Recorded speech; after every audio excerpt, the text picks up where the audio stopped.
Monsieur le ministre, Excellences, Mesdames et Messieurs, à présent j'ai le plaisir de céder la parole au recteur de l'AEF, professeur Slim Khalbous.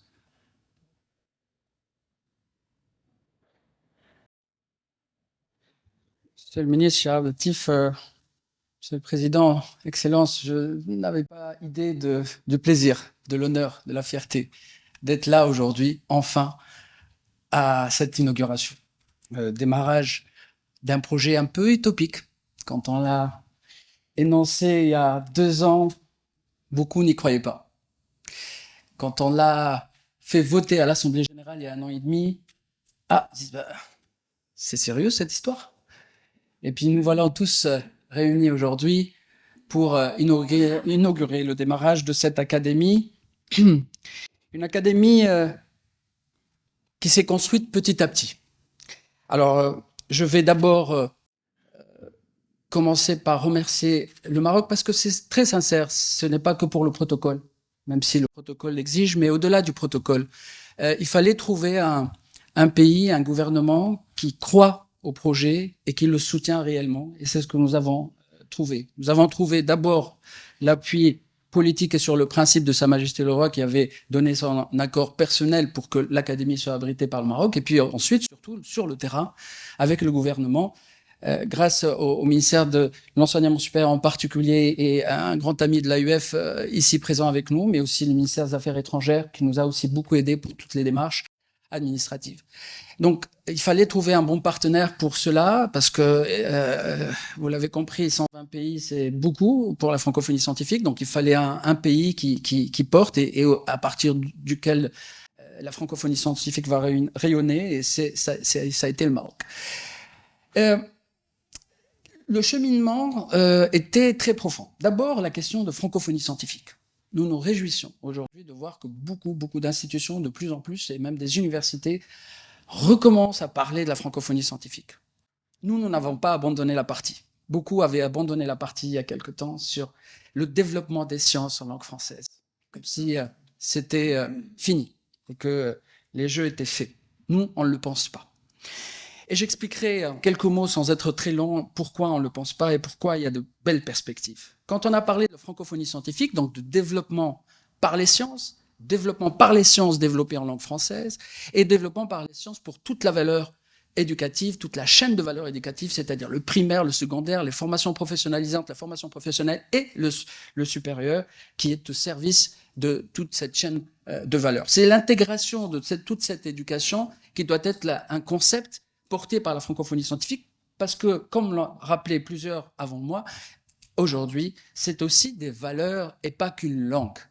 La francophonie scientifique qui nous réunit, elle est partout dans le monde. J'étais, il y a quelques jours, dans une tournée en Asie. Très peu de gens parlent français, mais beaucoup de francophiles. La francophonie scientifique est aussi celle des francophiles, qui ne parlent pas à titre personnel le français, mais qui sont convaincus de l'utilité d'avoir des sciences en français, d'avoir cette coopération internationale dans le domaine de la recherche, dans le domaine pédagogique en langue française. Je voudrais vous rappeler quelques concepts fondamentaux qui ont guidé le choix pour créer cette académie. D'abord, le plurilinguisme. Les sciences n'ont pas de langue. Nous sommes des universitaires ici majoritairement, et ce n'est pas les diplomates qui vont me contredire, le plurilinguisme est absolument nécessaire pour le développement du monde. Et plus on apprend des langues, mieux c'est, parce que c'est une culture de plus, c'est des outils de plus, c'est un savoir supplémentaire, plus les jeunes parlent des langues, mieux c'est. Et le développement de la francophonie ne peut être que dans cet état d'esprit. Les sciences sont développées dans toutes les langues. Nous, ce que nous faisons à l'AUF, ce que nous faisons dans les organisations de la francophonie, c'est de mettre en valeur ce qu'on peut faire avec la langue française, que ce soit scientifiquement, que ce soit économiquement, que ce soit pour le développement des civilisations. Mais sans rejeter aucune langue. La pensée intellectuelle est supérieure à la question de la langue, mais les langues accompagnent cette réflexion. Il y a ensuite la question de la pluridisciplinarité. Les sciences en français c'est toutes les disciplines. Aujourd'hui, la complexité des problèmes du monde, la sécurité alimentaire, l'énergie, le climat, l'intelligence artificielle montrent qu'une science ne peut pas à elle seule donner des solutions, et le décloisonnement des sciences est très important, et c'est aussi ça qui a guidé la création de cette académie. Ensuite, il fallait un appui politique. C'est pour ça que nous avons œuvré en parallèlement à la création de l'académie à avoir le manifeste pour une diplomatie scientifique francophone. C'est la première fois que 40 pays de l'espace francophone co-signent un même document à travers leur ministre en charge de l'enseignement supérieur. C'est une première. C'est une première qui reconnaît justement la nécessité d'une coopération entre le politique et le scientifique pour la prise de décision. Et c'est une première parce que nous avons aujourd'hui une priorisation explicite de ce que doit être la coopération scientifique à l'intérieur de l'espace francophone.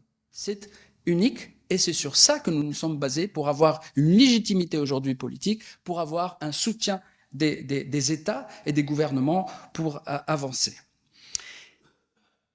Donc, plurilinguisme, pluridisciplinarité, diplomatie scientifique, et puis recherche à impact, la valorisation de la recherche.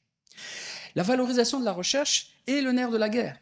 Parce qu'une recherche qui est renfermée sur elle-même, qui ne sort pas des murs de l'université, d'un centre de recherche, n'est pas utile. Aujourd'hui, les nations ont besoin de solutions à des problèmes complexes. Et donc, la valorisation de la recherche devient au centre du développement des pays. Et c'est ce que nous essayons de faire à l'AUF, c'est de mettre plus l'accent sur le côté développement des nations par la connaissance que l'AUF porte. Et nous avons eu besoin, donc, d'une institutionnalisation de cette mission, de cette orientation. Et c'est là qu'est née l'idée d'une Académie internationale de la francophonie scientifique. Nous savons que ce n'est pas facile. Nous savons que ce n'est pas gagné d'avance. C'est un objectif qui est extrêmement ambitieux, mais nous sommes aussi très, très pragmatiques. Les objectifs à long terme, et j'espère que dans 15 ans, on sera là pour dire « Waouh, tel jour on avait commencé, c'était tout petit, c'était une idée, presque une utopie, et aujourd'hui c'est une grande académie qui a un rayonnement international d'envergure. » J'y crois vraiment. Mais pour arriver à ça, parce que c'est long, c'est difficile, il faut être très pragmatique. Quand on parle de pragmatisme, on parle aussi de priorisation. C'est un autre mot-clé que je voudrais rajouter à côté du plurilinguisme, pluridisciplinarité, diplomatie scientifique, valorisation et priorisation. On ne peut pas tout faire en même temps, ni humainement, ni financièrement. Nous allons faire une priorisation. Cette priorisation va être faite grâce au pôle 1. Le pôle 1 de l'Académie, c'est un observatoire de la francophonie scientifique. Aucun organisme aujourd'hui n'a une vision globale et totale de ce qui se fait en langue française, pédagogiquement, en termes de recherche, en termes de gouvernance. Alors oui, bien sûr, il y a beaucoup de pays comme la France qui ont des attachés scientifiques un peu partout, qui ont des visions ici et là. D'autres pays connaissent plutôt leur région de proximité, mais il n'y a pas à ce jour une vraie cartographie de la francophonie scientifique. Nous allons nous tâcher à réaliser cette cartographie, ça sera le premier objectif. Et cette cartographie, elle nous permettra de mettre des priorisations. Parce qu'il va y avoir des disciplines prioritaires, il va y avoir des formes de valorisation prioritaires, il va y avoir des zones géographiques prioritaires. On ne pourra pas tout faire. Et il faudra mettre en place des critères scientifiques pour faire cette priorisation. Et du coup, le deuxième pôle, c'est le pôle de la publication et de la valorisation. Et ce pôle est un retour aux sources. L'AUF, il y a 20 ans, aidait les revues scientifiques francophones. Et elle a, pour des raisons donc, stratégiques que j'ignore en réalité, elle a abandonné ce terrain du soutien direct à l'édition scientifique francophone. Donc nous revenons à un objectif qui a été celui de l'AUF il y a déjà plusieurs années. Et nous avons vu le recul pour plusieurs raisons, qualitatif, quantitatif. Il y a un manque important de revues francophones en nombre, dans certaines disciplines notamment, et il y a aussi un problème de qualité au sens de la reconnaissance et de la visibilité internationale. Vous savez qu'un chercheur en est très conscient, les présidents d'université ici présents ne vont pas me contredire, est quelqu'un de très opportuniste dans la gestion de carrière, et c'est normal. L'évolution de carrière d'un enseignant-chercheur dépend des publications. Donc le choix des revues dépend de l'impact de sa publication. Et donc sa priorité n'est pas la langue, dans un premier temps. Sa priorité, c'est l'impact que sa publication va faire. En réalité, ce que nous observons, par exemple, quand on a réalisé la consultation mondiale c'est que beaucoup de chercheurs francophones font leurs recherches en français, enseignent en français, rédigent la première monture des articles en français, puis au moment de publier, ils vont voir un traducteur assermenté, ils traduisent en anglais et ils publient en anglais. Et donc, du coup, on nous accuse souvent d'une faible production scientifique de la francophonie scientifique. Or, une grande partie non négligeable, qu'on pourra tester, qu'on pourra calculer avec l'Observatoire, une grande partie de publications anglophones est en réalité une production scientifique francophone à l'origine. C'est donc un vrai problème. Alors, donc la priorisation, elle va être dans le choix des revues, dans le choix des disciplines, là où il y a le plus de difficultés. Ça va être aussi pour aider à augmenter les flux des articles.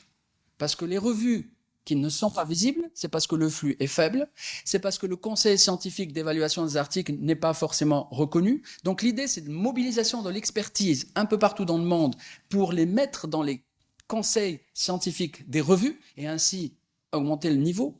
Et autre chose, il y a toute une stratégie aussi pour convaincre, pour argumenter, pour communiquer et augmenter les flux des candidatures à publier en langue française. Il y a aussi, je ne vous cache pas, et je vous le dis très sincèrement, un travail de lobbying à faire, un travail de conviction à faire au niveau des instances internationales de classement des revues, qui est un classement qui ne prend pas en compte les critères des universités francophones. Et souvent, nous nous retrouvons pour les universités comme pour les revues mal classées, pas parce qu'il y a une mauvaise qualité, mais parce que les critères qui ont été adoptés, c'est des critères qui viennent d'autres valeurs. Et c'est là où on revient à la question de valeur et pas forcément que la langue. Et donc, c'est des valeurs anglo-saxonnes qui sont aujourd'hui largement, très très largement majoritaires dans les industries de classement et de valorisation. C'est un travail aussi de longue haleine qu'on va essayer de faire à travers l'académie. Et puis, il y a un dernier pôle qui est très important de l'académie, c'est le pôle de la gouvernance.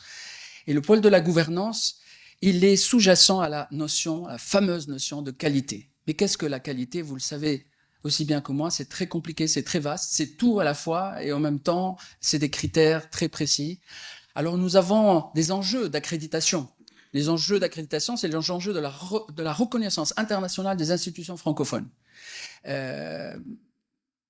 Nous nous réjouissons de voir une institution comme l'HERS avec nous, ou l'IRD, dans la question de l'excellence et de la qualité, c'est au centre de la réflexion des publications à l'international. Donc, accompagner les universités, accompagner les centres de recherche, accompagner les collèges doctoraux, accompagner les laboratoires pour une meilleure gouvernance en vue de labellisation, d'accréditation, d'une reconnaissance internationale, ça va aussi contribuer à la visibilité, à la mise en valeur de la francophonie scientifique.